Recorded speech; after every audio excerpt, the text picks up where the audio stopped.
Hello, my name is Natalia Klimek, and today's date is the 5th of April, year 2022.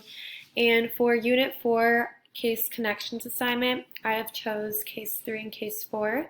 So beginning with Case 3, a 47-year-old man presents with severe pain to his right great toe.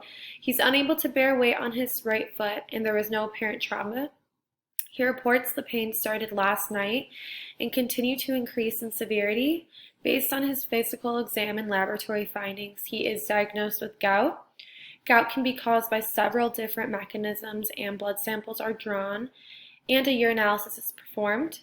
And then the results were in the table below, and from the results it shows that the plasma urate levels are elevated, and then the urinary uric acid levels are low. And after further discussion with the patient, he tells you that he recently switched from diet soda to regular soda because he read that the fake sugar diet soda was bad for him. He tells you he drinks between 4 and 5 liters of soda a day. So from this patient's laboratory findings and physical exam, doctors have diagnosed with him gout. This disease has been around for a very long time and is caused by the deposition of monosodium urate crystals. This disease is best explained as a type of arthritis due to the uric acid disturbance in the body. To best diagnose that someone has gout would be to use polarized light microscopy to detect the crystals in the synovial fluid. And in the population, gout is about 4%, and it's more common in men than women. So in this 47-year-old man's case, the laboratory tests have shown his plasma urate levels elevated and his urinary uric acid levels low. The best explanation of gout in this individual is due to decreased urinary excretion of uric acid. Most cases of gout are due to decreased urinary excretion of uric acid as well.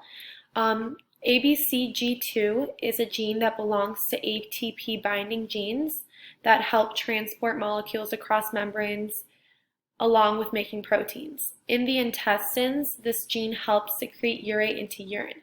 In patients with gout, the ABCG2 gene is disrupted, which can cause there to be a decreased urinary excretion of uric acid.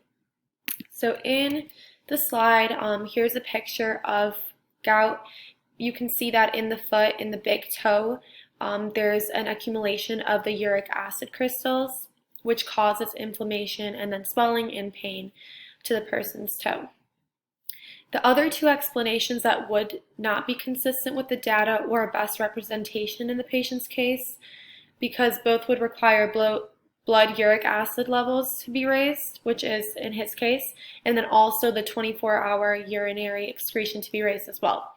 However, in this patient's case, only the blood uric acid levels are elevated.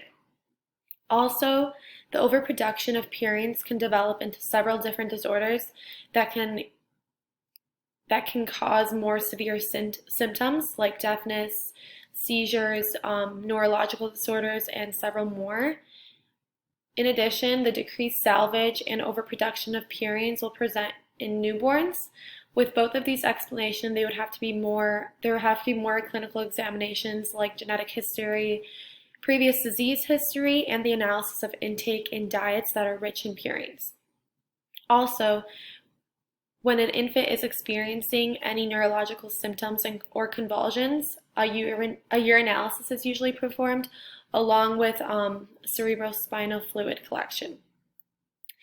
This patient does consume regular soda, which is high in fructose and purines. Fructose raises uric acid levels along with foods that are high in purines such as meat, sugary drinks, and seafood. This patient will need to limit the amount of soda he is drinking and just be cautious with his diet as well. Foods that are high in vitamin C, such as low-fat dairy products and plant oils, have been beneficial in reducing gout and hyperuricemia. And then this is a picture of the whole process of uric acid in the loop of Henle. So somewhere in the loop of Henle as well, there is a disruption in the gene that causes less excretion in uric acid and then more accumulation in the blood.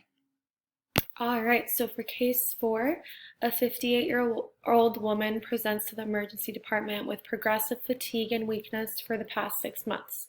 She is short of breath after walking several blocks. On review of symptoms, she mentions mild diarrhea. She has noted intermittent numbness and tingling of her lower extremities and a loss of balance while walking. She denies other neurological or cardiac symptoms and has no history of black or bloody stools or other blood loss. On physical examination, she is tachycardic to 110 beats per minute. Other vital signs are within normal limits. The head and neck examination is notable for pale conjunctivitis and a beefy red tongue with loss of papillae. Cardiac examination shows a rapid, regular rhythm with a grade 2/6 systolic murmur at the left sternal border. Neurological examination reveals decreased sensation to touch, light touch, and vibration to the lower extremities. No depression noted. The hematology consultant on call is asked to see the patient because of low hematocrit level. Megaloblastic anemia is suspected. So megaloblastic anemia is a disorder that inhibits nuclear division in DNA synthesis and is characterized by large red blood cells in the bone marrow. Due to this impairment, this leads to a non-simultaneous maturation between the cytoplasm and erythrocytes and nucleus, which results in large megaloblasts. This disorder impairs the process of blood formation and renewal of tissues. Megaloblastic anemia is mostly caused due to vitamin deficiency in the body, and these vitamins are important in the synthesis of DNA. In our patient's case, the most probable cause of her symptoms is test for diagnosis of megaloblastic anemia is caused by vitamin B12 deficiency. Vitamin B12, also known as cobalamin, is derived from several foods like dairy, eggs, and red meat.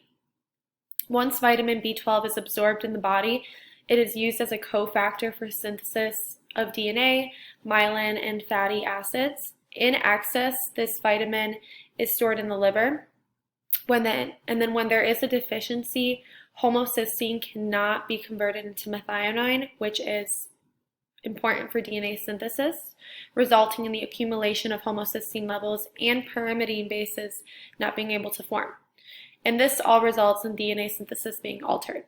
Signs and symptoms of vitamin B12 deficiency are paleness, diarrhea, fatigue, tingling or loss of feeling in feet and hands, and also tachycardia, which in this patient's case, she is experiencing all of them. And then on here, on the slide, this shows normal red blood cells compared to megaloblastic anemia, and as you can see, they are larger. And then in comparison to iron and vitamin B6 deficiency is that they also do cause anemia. Vitamin B6 is another water-soluble vitamin that is present in foods, fruits, vegetables, and grains, along with nuts, meats, and fish. This vitamin is a cofactor in several different enzymatic reactions involving carbohydrate metabolism along with amino acid metabolism. A deficiency in just this vitamin is pretty rare. If there was a deficiency in this vitamin, there would also be either a vitamin B12 deficiency or a folic acid deficiency. Symptoms of vitamin B6 deficiency are cracked lips, skin rashes, seizures, mood changes, and several other ones. This patient is not experiencing any of these symptoms for vitamin B6 deficiency.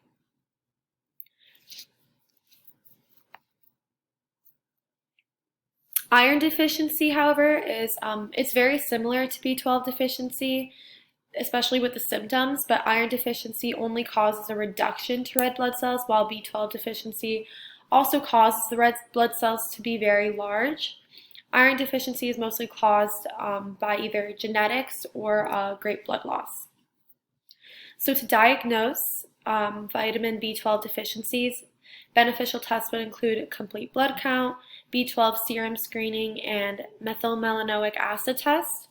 Also, the mean corpuscular volume, which measures size of red blood cells, would read at a level over 100, which would then be consistent with megaloblastic anemia, which was in this patient's case.